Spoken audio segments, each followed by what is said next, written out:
Welcome to Kenton Teaches. Enjoy the video. You start by confirming compatibility.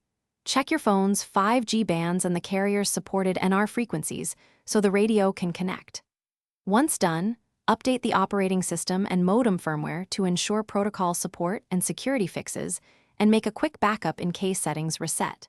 Next, verify your service plan includes 5G access and note any data caps or extra charges so you avoid surprises. These steps prevent wasted time and ensure the hardware, software, and billing align before you switch signals. You now change device settings and activate the carrier side. Enable 5G and network preferences and choose the automatic 5G mode so the phone picks the best connection.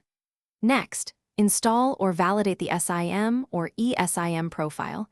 Use the carrier app or quick activation code to provision 5G access. Also check APN and network profile values.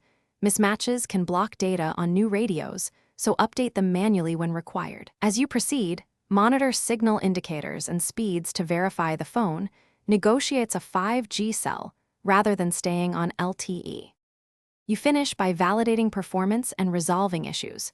Run speed and latency tests in several spots to confirm real 5G throughput and coverage differences indoors versus outdoors.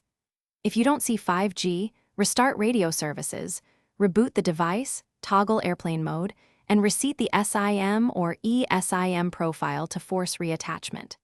If problems persist, contact carrier support to check provisioning. Request a network reprovision or firmware push, and ask about local cell availability. This typically resolves. Thanks for watching. Please subscribe if this video was helpful.